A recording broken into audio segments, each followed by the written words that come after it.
What's up guys, this is Massey. Welcome to another video. In this video I want to show you some examples regarding using L'Hopital's rule to find the limits. The first one is 2x over x plus 7 root x when x approaches 0.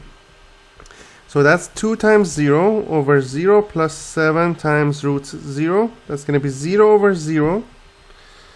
So we need to use the L'Hopital rule. Derivative of numerator is 2. Derivative of denominator is going to be 1 plus 7 over 2 root x. Limit when x approaches 0. So that's going to be 2 over 1 plus 7 over 0, which is going to be 2 over infinity, which is going to be 0.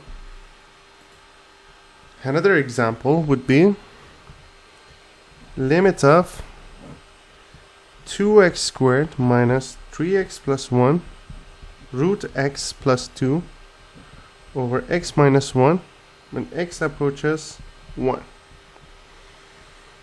When you sub 1 there, it's going to be 2 1 squared minus 3 times 1, which is 3, plus 1 root 1 plus 2 over 1 minus 1. That's going to be 2 minus 4 plus 2 over 0. Limit when x approaches 1, that's going to be 0 over 0.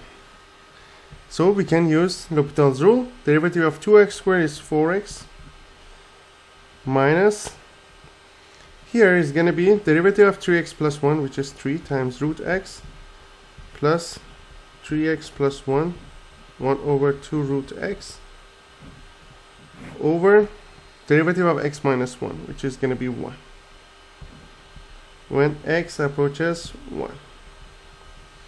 So that's going to be 4 minus 3 plus 4 times 1 over 2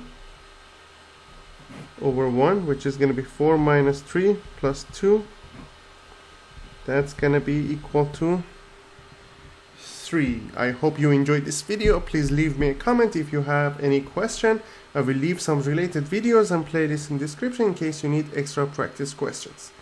Please don't forget to subscribe this channel. You can have access to many other videos regarding calculus, physics and chemistry. Thank you for watching and have a great day.